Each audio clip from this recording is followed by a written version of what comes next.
তোমরা স্বাধীন বাংলাদেশে জন্মগ্রহণ করেছো, তো এর প্রেক্ষাপট অনেক পুরনো। 1952 সালের ভাষা আন্দোলন, আমাদের 6 দফা আন্দোলন, এই আন্দোলনের প্রেক্ষাপট শুরু করতে আস্তে আস্তে ভাষা আন্দোলন থেকে শুরু করে আমরা চলে আসি স্বাধীনতার শেষ পর্যায়ে 1971 সালে, যখন আমরা নির্বাচিত হয়েও, বাঙালিরা নির্বাচিত হয়েও তাদের আসন দেয়নি, পাকিস্তানি সরকার তাদেরকে ক্ষমতা হস্তান্তর করছিল না, এরকম একটা পর্যায়ে এসে মুক্তিযুদ্ধে চলে আসে।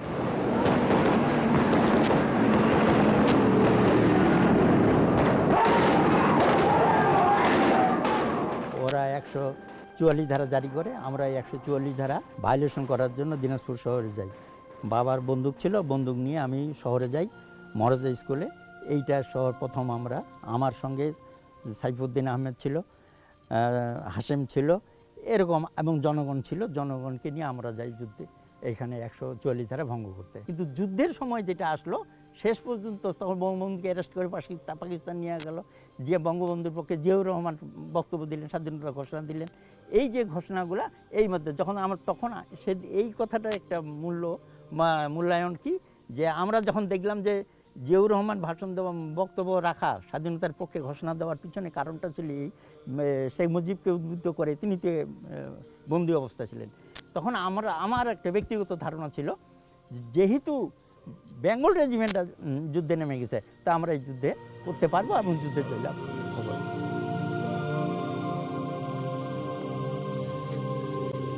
যে দেখো আমার পিছনে যে দেখতেছো পুরাতন ওই সেই বাড়ি, টিনের ঘর দেখছো, ওইখানে আমরা পড়বে। এই বাড়িগুলো তখন ছিল না, পুকুরটা ছিল। এইখান থেকে আমরা এই বন্দুক নিয়ে যুদ্ধে গেলাম। এই বন্দুকে এই পরিবার থেকে যেহেতু আমি গেছিলাম, এবং আমার পরিবার, আমার লোকজন, আমি প্রশিক্ষণের ব্যবস্থা করেছিলাম পাশে আত্রাই নদীর পাড়ে।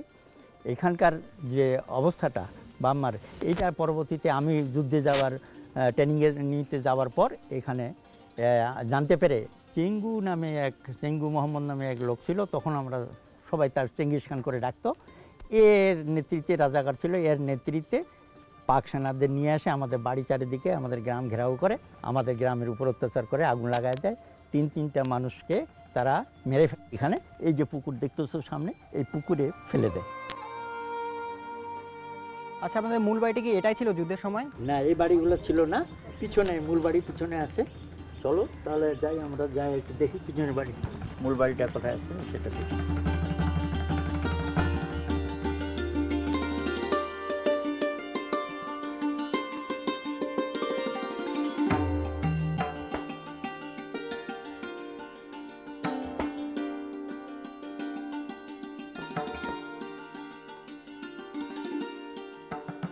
এই বাড়িটা পুড়ে দেওয়া হয়েছিল, তবে তখন থেকে পরে মেরামত করা হয়েছে এবং করে এই অবস্থা, কিন্তু তখন পুড়ে দেওয়া হয় বাড়িটা। এটা 21শে আগস্ট, এই সময়। ভাইয়া আছো তুমি? আসসালামু আলাইকুম। আমার বড় ভাই, যার কথা আমি পূর্বে বলছি, আমার সেই বড় ভাই, এবং এই বড় ভাইকে ধরে নেওয়া হয়েছিল, গোটা পরিবার নিয়ে যাওয়া হয়েছিল, এই বড় ভাইকে রেখে দিয়েছিল। এখন ধরে নিয়ে যাই, সেখানকার অবস্থাটা বর্ণনা আমরা ওনার কাছ থেকে শুনতে পারবো। আমাদের এই বাড়িটা এরকম ছিল না, এইটা 5টা রুম ছিল। আর হ্যাঁ, আর এইদিকে একটা রুম ছিল, এইটা ছিল একটা, ওইদিকে একটা বাড়ি ছিল আমার চাচার বাড়ি, আর এখানে বারান্দা ছিল, আর ওইখানে ছিল একটা রুম, বড় রুম, গোয়ালঘর, এই যে গরু টরু রাখে, এবং পাট আলু টালু সব কিছু। ওই সেদিন মধ্যরাতে ভোর সময় আসে, মেজর নাসেরের নেতৃত্বে বাড়িতে ঘেরাও করে আমাকে ধরে নেয়, এবং পাড়ার মানুষ 8 জন, আর সামনে এই পুকুরটাতে 3টে মানুষকে খোঁচে মারি ফেলে দেয়। আমাকে ধরছিল, ধরার পর আমি মেজর নাসেরের সঙ্গে দেখা করে বললাম যে আপনারা হাতিয়ার চাইছেন, তা হাতিয়ার আমি কোত্থেকে আনবো? হাতিয়ার আনতে গেলে তো একটু দূরে যেতে হবে, মানে ওই আত্রা নদীর ব্রিজের ওখানে ওরা ট্রেনিং দেয়, ওখান থেকে আনতে হবে। তাহলে আমাকে শাড়ি না দিলে আমি যাবো কেমন করে? তো মেজর নাসের আবার মেজর নাসের স্বয়ং ছিল, তো মেজর নাসে বলছে যে না তা আপনি যান। এই গেলাম, কিন্তু আসতে ওদের তো সবাই পালিয়ে গেছে নিয়ে টিয়ে। তখন এই আসতে ওই হাতিয়ার টাতিয়ার কোনো ওদের সঙ্গে আলাপ সালাপ করে আসতে দেখি যে না এই বাড়িটার আগুন লাগিয়ে দিল। পাটগুলো ছিল অনেক, আলু ছিল, ওই গোয়ালের মাছার উপর থাকে আর কি, সবগুলো পরি সারখার করে দিল। তখন তো আর আমি ভয়তে আর আসলাম না। আসি দেখি আমি হ্যাঁ আমার ওয়াইফকে, আমার বড় ছেলে, আমার বোন আর বাবা মাকে নিয়ে গেলে। বাবা আর পাড়ার মানুষ 8 জন, ওই আপনার নাজি, নমি, মুসলেম, তারপরে কাসু ছিল, কাসু, আব্দুল, এরকম করে 8 জন, 8 জনকে নিয়ে চলে গেল। ওদের পিছিয়ে আমি গেলাম। আমি তখন আগে করছিলাম রেশনের দোকান এই ইউনিয়নটাতে। তো মেজর কাশ্মীরি সাহেব ইন্সপেক্টর, ফুড ইন্সপেক্টর যে ছিল, তার সঙ্গে আমার ভালো পরিচয় ছিল। এবং আমার ওই বালুবাড়িতে ইউসুফ খান নামে একজন বিহারি ছিলেন, ওইখানে আমি কারবার করতাম, ওইখানে ধান চাল করতাম। তো বিহারিদের সঙ্গে ওই মোটামুটি আর কি নেতাদের সঙ্গে আমার সম্পর্ক একটু ছিল। তো ওনাদের সঙ্গে যোগাযোগ করলাম যে এরকম ব্যাপার হয়ে গেছে, আমি তো আনিয়া হাতিয়ার তো দিতাম। ওরা 10 মাইল থেকে ওই হাতিয়ারগুলো আনছিল, 10 মাইল থেকে, 10 মাইল থেকে বিডিআরেরা পালাই আসি। আমাদের এখানে ছিল কিছু ওই গোপেন্দ্র বাবুর বাড়িতে, রাত্রে ওদেরকে খাওয়াইলাম দাওয়াইলাম। পরের দিন তো এ ভরে ওদেরকে রাখতে গেল, ইন্ডিয়া পার করাইতে গেল, ওদেরকে পার করাবে। আর ইতিমধ্যে তো এই ঘটনা ঘটলো। আচ্ছা যাই হোক, সেটা হলো তখন আমি ওদের সঙ্গে যোগাযোগ করে তখন ওরা বললো যে না তাহলে আপনি হাতিয়ার নিয়ে কালকে সিলিন্ডার হয়ে যান। তা আমাদের সত্য হইলো কি, আমি যে সিলিন্ডার হব, আমাকে জেলে দিবে না মারবে সেটা তো আলাদা কথা।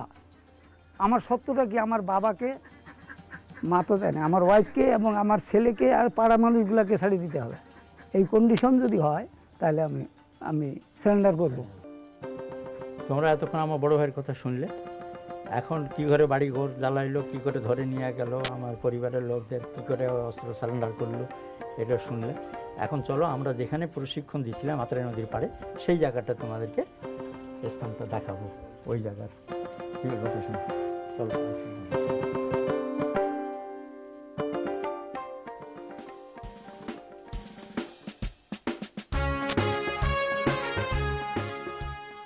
মুক্তিযুদ্ধকে জানো 25তম পর্বের কুইজ। ত্রিশুলার যুদ্ধ হয় কত তারিখে?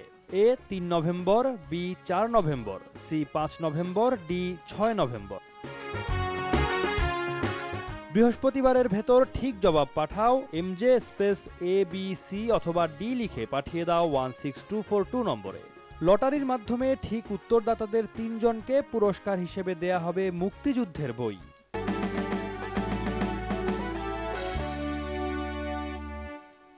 কেনাবেচা করুন যে কোনো কিছু বিক্রয়.com-এ, বাংলাদেশের সবচেয়ে বড় মার্কেট প্লেস।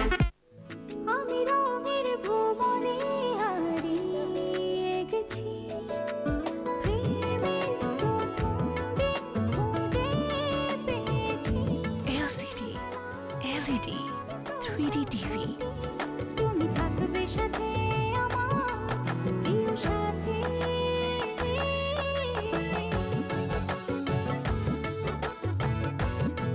ক্রিস্টাল, নিখুঁত ছবির নিশ্চয়তা।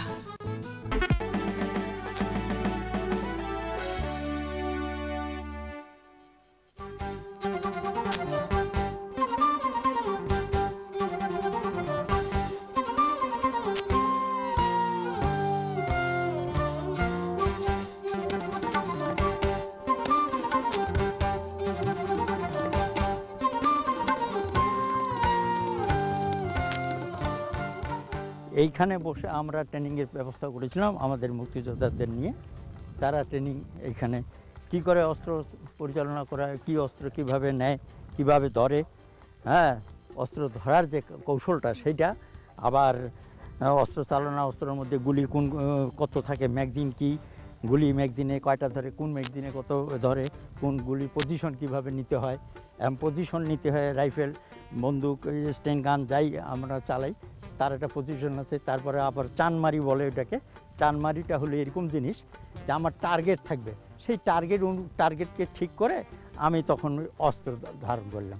অস্ত্রগুলো ছিল সেই অস্ত্রগুলো, যেগুলো আমরা ব্যাংকালি থেকে আমাদের ইপিআর বাহিনীরা এসে রেখে গেল, তাদের ফেলে রাখে যাওয়া অস্ত্র দিয়ে ট্রেনিং দিতাম।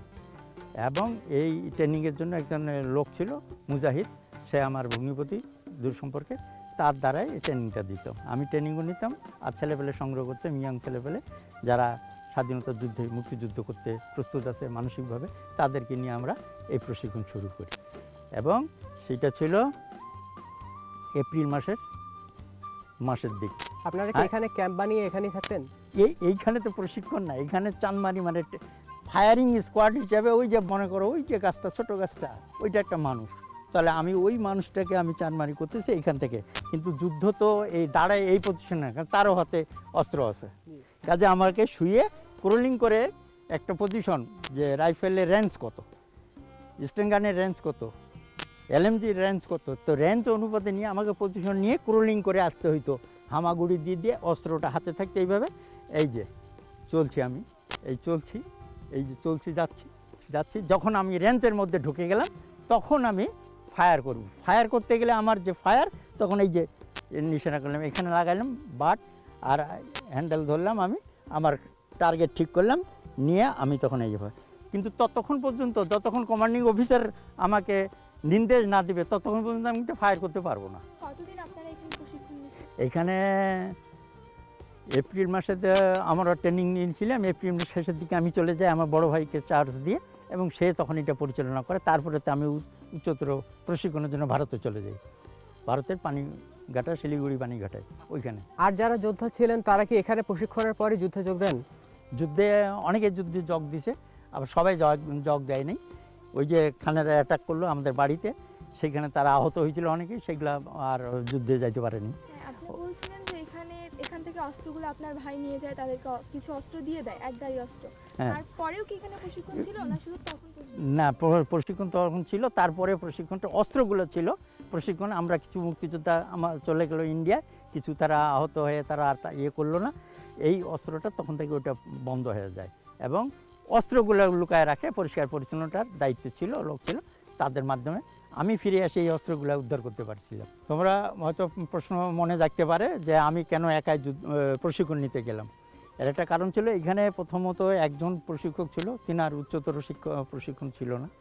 আর দ্বিতীয় কথা, আমাদের সরকারের, বাংলাদেশ সরকারের সঙ্গে আমার যোগাযোগের দরকার ছিল একটা। বাংলাদেশ সরকারের সঙ্গে যোগাযোগ হলে, প্রশিক্ষিত হলে, আমি এই সম্বন্ধে ট্রেনিং প্রাপ্ত হলে আমি স্বীকৃত হব, এবং এদেরকে নিয়ে পরবর্তীতে দীর্ঘমেয়াদী যুদ্ধের প্রস্তুতি যদি থাকে নিতে হয়, তাহলে আমাদের উচ্চতন কর্তৃপক্ষ কী বলছে, সরকার কি আমাদের প্রশিক্ষণ দিচ্ছে, এই সম্বন্ধে ওয়াকিব হওয়ার জন্য আমি একাই যাই। কিন্তু বাকিরা গেলেন না কেন? বাকিটা যেতে পারে নাই, ওই অপারেশনের বাড়িতে, আমার বাড়িতে অপারেশনের পর অনেকেই ছত্রভঙ্গ হয়ে যায়, অনেকে পালা যায়, কিছু কিছু লোক তারা আমাদের সঙ্গে যোগ দেয়, ওখানে যে ভারতের যোগ দেয় পানিঘাটা উচ্চতর প্রশিক্ষণ, প্রথমে কাটলা, তারপরে প্রাণসাগরে, তারপরে আমরা পানিঘাটে ট্রেনিংয়ে যাই। আপনারা যে এখানে প্রশিক্ষণ নিতেন আপনাদের এই দিনাজপুরে, এখানে বাদে অন্য কোথাও কি এরকম প্রশিক্ষণ দেওয়া হতো? না, আভ্যন্তরীণভাবে এইভাবে আর কোথাও এই অঞ্চলে হয়নি, ছিল না। এটা একমাত্র আমি এই ক্যাম্পটা করছিলাম, যেটা ওই যুদ্ধে আমাদের এইখানে ওরা আক্রমণ করার পর পরবর্তীতে ছত্রভঙ্গ হয়ে যায়, আমিও ছিলাম না, পরবর্তীতে এইটা আর চলেনি। ভারতের ক্যাম্প ইনচার্জ যে পানিঘাটা শিলিগুড়ি, রমেশচন্দ্র মজুমদার, ব্রিগেডিয়ার, ভারতীয় সেনাবাহিনীর প্রধান, ম্যান অফ কলকাতা, তিনি এই প্রশিক্ষণটা দিয়েছেন। তিনি আমাদের শেষে ছাড়ে দেওয়ার পর, প্রশিক্ষণের শেষে আমাকে একটা কথা বলছিল, যেটা খুব গুরুত্বপূর্ণ অর্থ, সেটা হলো কি, সেনাবাহিনী মায়ের গর্ভে সন্তান জন্ম নিতে সময় লাগে 10 মাস, সেনাবাহিনীর একজন সৈনিক হইতে সময় লাগে 3 বছর, 3-12-36 মাস সময় লাগে। তোমরা প্রশিক্ষণ পাইছো 1 মাস, তোমরা কি জানো যুদ্ধের সম্বন্ধে? কিছুই শেখো নেই। তোমাদের যেটুকু দেওয়া হয়েছে, যতটুকু পাইছো, এতটুকুই কাজ করবা, এর বেশি রিস্কে যাবে না, কারণ 3 বছরের ট্রেনিং তোমরা 1 মাসে দেওয়া সম্ভব হয়নি।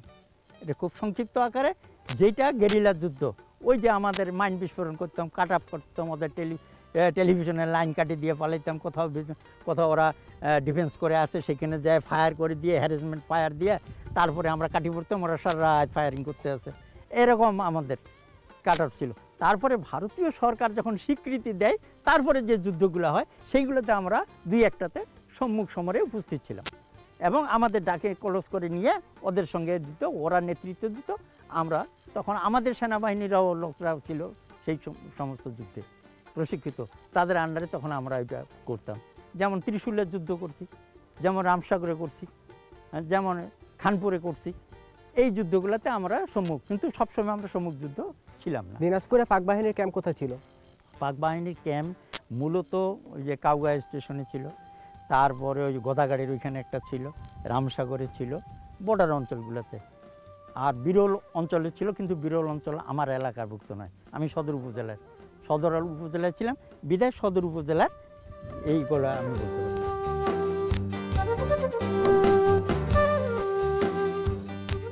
এর পরবর্তী সম্মুখ সমরে যেখানে আমি অংশগ্রহণ করি সেই জায়গাটা, সেই স্পটে চলে যাবে আসলে।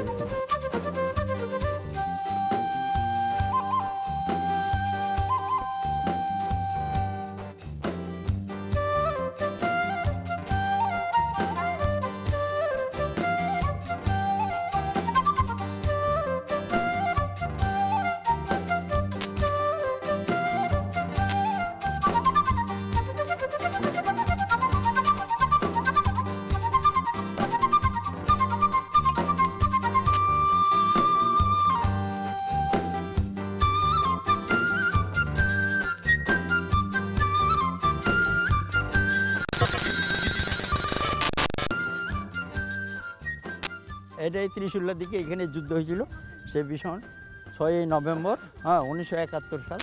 এই যে তারই প্রতীক হিসাবে, চিহ্ন হিসাবে ওটা রাখা হয়েছে, এইখানে মেমোরান্ডাম করে দেওয়া হয়েছে। আমরা এখানে পাক সেনাদের ডিফেন্স ছিল, আমরা এই যে ইন্ডিয়া থেকে আসে রেকি করে এদের অস্ত্রশস্ত্র জানে, তারপরে আমরা এই রেকিটিকে হ্যাঁ না আসছে এইখানে অ্যাটাক করতে গেলে ইন্ডিয়া থেকে আসে এখানে অ্যাটাক করে এদেরকে বাংকার থেকে উদ্ধার করে এদেরকে উৎখাত করে আমরা এটা মুক্ত করি এই অঞ্চলটা। এইটাই ছিল এখানকার একটা। হ্যাঁ সাদেক ভাই আসেন, আসসালামু হ্যাঁ বলেন। এই এই এই এই সাদেক ভাই এইখানে যুদ্ধে অংশ ছিল, পরবর্তীতে পা হারাইছে এখানে। ওই যে বট গাছের ওইখানে, ওইটা কাঁচা রাস্তা ছিল, ওইখানে আমি অ্যাক্সিডেন্ট হয়ে আমার পাটা নষ্ট হয়ে যায়। তো এই গ্রামটার নাম হলো বনতাড়া বালুপাড়া, আর এই পুকুরটার নাম হলো ত্রিশুল্লা। তো ত্রিশুল্লার সাইডে আমি অ্যাক্সিডেন্ট হয়েছিলাম নভেম্বর মাসের 7 তারিখে। আমাদের এইখানে ভীষণ যুদ্ধ হয়েছিল। এইটা 6 নভেম্বর আমরা এই ক্যাম্প, মানে এইখান থেকে ভারতের ইন্ডিয়ান আর্মি মিত্রবাহিনীরা, এদের সহযোগিতা এবং মুক্তিযোদ্ধা মিনিমাম 500 লোক ছিলাম আমরা। আমরা এই ক্যাম্পটাকে মানে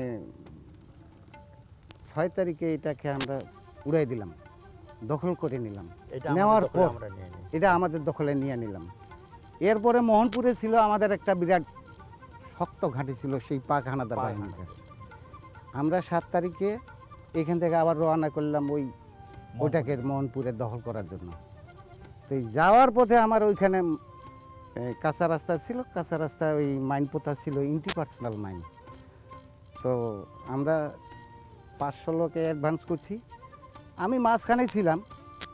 তো এখানে আগের দিনে একটা মাইন বাস্ট হয়ে খাল হয়ে গেছিলো, ওইটা সবাই কিন্তু এইভাবে লাফ দিয়ে পার হয়ে গেছে।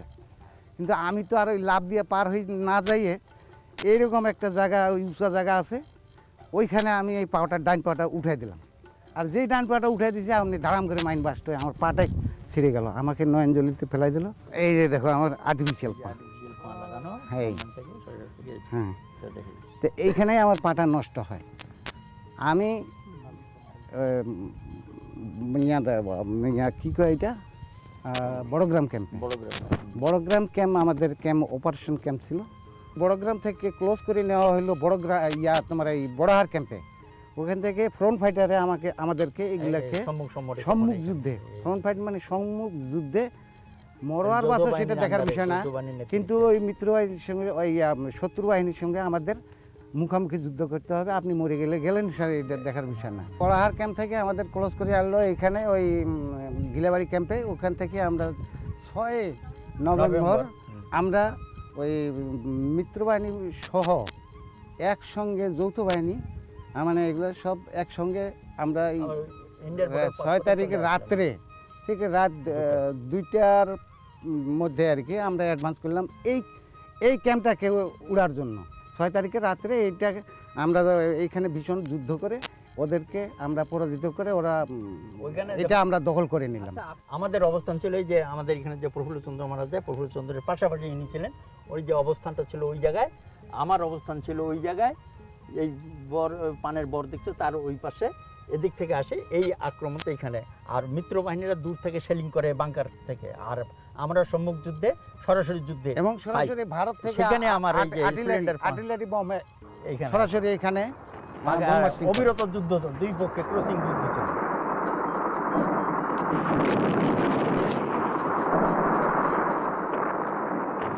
ঝড় বৃষ্টি যেমন গুলির আওয়াজ এরকম চলতেছিল, এর মধ্যে সেল আসতেছিল, মাঝে মাঝে সেল একটা আসে করে পড়ে, হ্যাঁ, যা ওই বিদ্যুতের আকাশে চমক দেখেছো তোমরা, গর্জন শুনেছো, এরকম একটা, এটা বর্ণনা দেওয়া যাচ্ছে, কিন্তু ওখানে তো জীবন মরণের ঘটনা। তখনকার পজিশন অন্যরকম। এক পর্যায়ে হঠাৎ করে আমার পায়ে আসে গুলি স্প্লিন্ডার লাগে, সেটা এই যেটা মর্মান্তিক ওই যুদ্ধের ঘটনা বলা যাবে বলে আমি তোমাদের বুঝাতে পারবো না, যেটি এখন শুধু কথার মাধ্যমে তোমাদের বুঝাচ্ছি। এই সত্যি যুদ্ধ হয়, তারপরে আমাকে পিছনে ঠেলে দেয়, আমার সঙ্গে যারা ছিল তারাও আহত হয়, এই সাইফুর রহমান, সামাদ, এরা বিভিন্নভাবে এই আক্রমণ করে। আমাদের পরবর্তীতে এই চিকিৎসার জন্য পিছনে বড় আর ক্যাম্পে পাঠিয়ে দেওয়া হয়। এরপরে এই যে সাদেক ভাইয়ের ওই তখন ছিল ওইখানে প্রফুল্লচন্দ্র, যে সাদেক ভাইয়ের ঘটনা, সাদেক ভাইয়ের সঙ্গে প্রফুল্লচন্দ্র ছিল, প্রফুল্ল মারা গেছে সেটা জানি, কিন্তু সাদেক ভাই তখন ভালো ছিল। পরের দিনে সাদেক ভাই যে অবশ্যই এটা সাদেক ভাইয়ের স্থানটা, ঘটনাটা দেখা।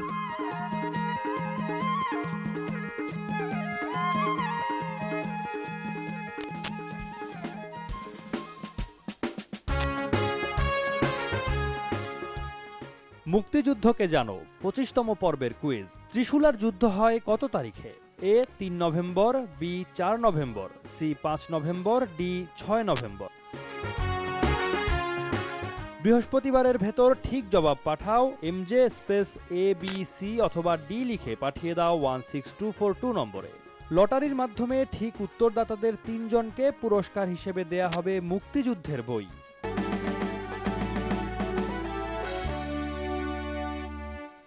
গ্রামীণফোন। কেনাবেচা করুন যে কোনো কিছু বিক্রয়.com-এ, বাংলাদেশের সবচেয়ে বড় মার্কেট প্লেস।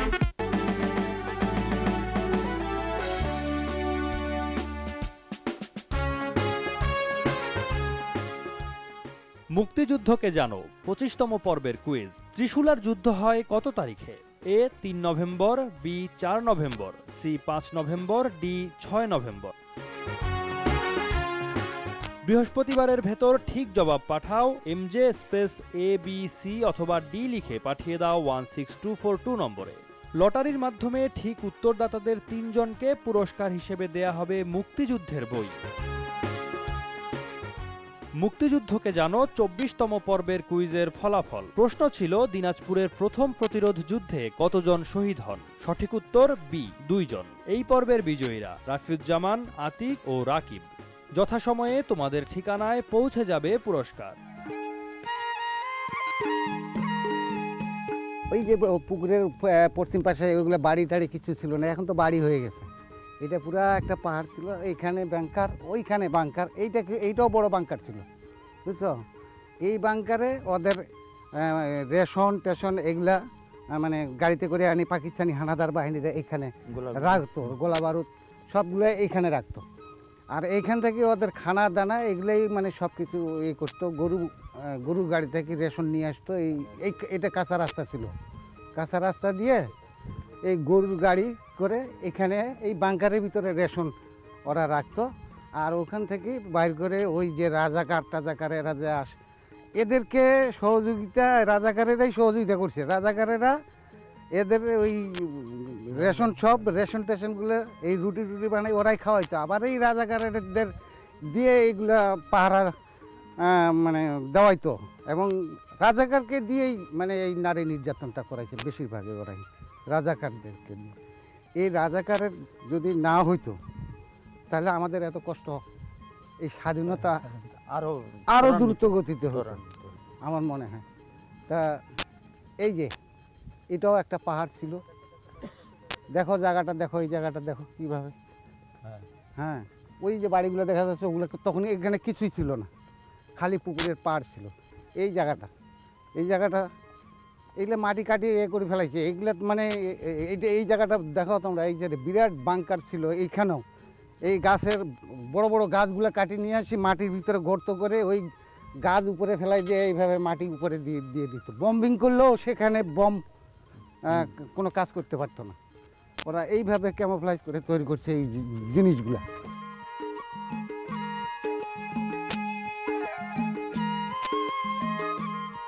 তোমাদেরকে আমি বলছিলাম খানপুর যুদ্ধের কথা। এই খানপুর যুদ্ধে যারা সেই খানপুর জায়গা, এই আশেপাশে দেখছো বর্ডার অঞ্চল দেখতে পাচ্ছ, বর্ডারের এই অঞ্চলে এই খানপুরে আর আমার সহযোদ্ধা এফএম মুক্তিযোদ্ধা আলাউদ্দিন এবং এমএফ মুক্তিযোদ্ধা আমার এই যে আছে খাতির ভাই, ইনারা এই যুদ্ধের সম্মুখে যুদ্ধ করেছেন এবং এই যুদ্ধে তারা কিভাবে কি করেছেন, কাজ করেছেন, সেইটার বর্ণনা এবার তোমরা প্রথমে আলাউদ্দিন ভাইয়ের কাছ থেকে শুনো। ভারতের পাশে যে গ্রামটা দেখতেছো তোমরা, এটা কিন্তু বৈকুণ্ঠপুর নাম। ওখানে আমাদের অপারেশন ক্যাম্প ছিল, ওখান থেকে এসে আমরা যুদ্ধ করতাম আর ওখানে যে থাকতাম বৈকুণ্ঠপুর। ওখান থেকে আসে আমরা রাত্রে এগুলো থাকতাম, আর পাক সেনারা থাকতো খানপুর বাজারে, ওরা ওখানে থাকতো, আমরা এই গ্রামে থাকতাম আর কি, জাগিরপাড়া বলে এটা। আমার বাড়িও এখানে। এখান থেকে যুদ্ধ করতাম, দিন রাত থাকতাম আমরা এখানে, পাহারা দিতাম যেন ওরা আসে এদিকে ক্ষতি না করতে পারে, স্থানীয় লোকজনের না মারতে পারে। অক্টোবরের 27 তারিখের দিকে এইখানে পুরাপুরি একটা যুদ্ধ হয় আর কি। ওই দিন আমরা এই খানপুর গ্রামটা পুরাটাই আমাদের কপ্টে নিয়ে নিই। এবং ওই যুদ্ধে আমাদের সঙ্গে এই যে খাতির ভাই ছিলেন এমএম মুক্তিযোদ্ধা, ওনাকে দায়িত্ব দেওয়া হয়েছিল যে খান সেনাদের যে টেলিফোনের তার ছিল খানপুর থেকে দিনাজপুর, ওরা যোগাযোগ করতো টেলিফোনে, সেই তারটাকে কেটে নিয়ে আসতে হবে, সেই দায়িত্ব দেওয়া হলো। আমাদের ক্যাপ্টেন ইদ্রিস ছিল এখানকার আমাদের পরিচালক, এবং লেফটেন্যান্ট আমিনুল সাহেব ওই সময়। ওনারা দায়িত্ব দিলেন ইনাকে, ওনার সঙ্গে আরও 2 জন স্কট মুক্তিযোদ্ধা দিলেন যে আপনারা যাই ওই তারটা কেটে নিয়ে আসবেন, কানেকশনটা ডিসকানেক্ট করে দেবেন। 27শে অক্টোবরে আমাকে বললো রাত 12টার সময় ক্যাপ্টেন ইদ্রিস সাহেব যে তোমরা যাও, ওই তার যেভাবে হোক কাটিয়ে নিয়ে আসতে হবে তোমাদের। তখন আমরা দিলাম, যাওয়ার পরে 200 গজ দেখিলাম যে খানরা আরও 200 গজ ওই দিকে আছে। তখন তার আমরা কি করব, তার প্লাস দিয়ে কাটে একদম করলিং করে তারপরে 200 গজ করে তারপরে আমরা চলে আসলাম। ওদেরকে অর্ডার যখন ক্যাপ্টেন ইদ্রিস দেয়, তখন আমিও ওখানে ছিলাম, তখন ওনাকে অর্ডার দেওয়া হলো যে তোমার বাড়ি খানপুর গ্রামের পাশে সরস্বতীপুর, অতএব তোমাকে এই কাজটা করতে হবে, তোমার রাস্তাঘাট জানা আছে। তখন ওনার সঙ্গে আরও 2 জন সহযোদ্ধা ছিল, আহাত এবং আনোয়ার। এরা যাই 3 জনায় চলে গেল রাত্রে, যেয়ে কাছাকাছি গিয়ে যখন পাক সেনারা যেখানে থাকে খানপুর হাই স্কুলে এখানে ওর সাইড দিয়ে ওরা চলে গেছে জামালপুরের কাছাকাছি, যাই ওখান থেকে তার কাটে প্লাস দিয়ে কাটে সেটা নিয়ে ক্লোজ করে নিয়ে আসি ক্যাপ্টেনের কাছে জমা দেয়। যখন জমা দেওয়ার পরে ক্যাপ্টেন সাহেব তখন আমাদেরকে ফোর্সদেরকে অর্ডার দেওয়া হলো যে এখন কানেকশন ডিসকানেক্ট হয়ে গেছে, এখন আমরা পজিশনে চলে যাও, আজকে রাত্রে শেষ রাত্রে এটা খানপুর গ্রামটাকে আমরা স্বাধীন করব। তখন আমরা চতুর্দিক দিয়ে ভারতের সাইড দিয়ে আমরা গোটা গ্রামটা চতুর্দিকে আমরা ঘেরাও করি। আরও আমাদের সঙ্গে আরও অনেক মুক্তিযোদ্ধা ছিল, ক্যাপ্টেন সাহেবের নির্দেশে আমরা এটা স্বাধীন মানে ঘেরাও করি। ঘেরাও করার পরে ওনার নির্দেশ ছিল যে রাত এতটার সময়, মানে ঠিক এটা টাইম ছিল যে আজানের পর, মানে ফজরের আজানের পর এটা ফায়ারিং ওপেনিং হবে।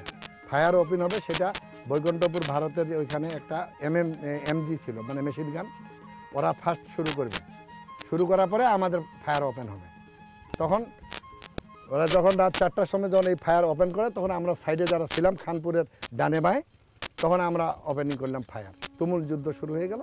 তখন খান সেনারা রোডের সাইড দিয়ে একটা ক্যানেল কাটছিল, ক্যানেল, এই ক্যানেল দিয়ে কর্লিং করে, ওরা তো দাঁড়িয়ে যেতে পারেনি, গুলি খাবে, এই জন্য ক্যানেল দিয়ে সব কর্লিং করে সব খানপুর থেকে জামালপুর চলে গেল, আর আমরা খানপুর গ্রাম মুক্ত হয়ে গেলাম।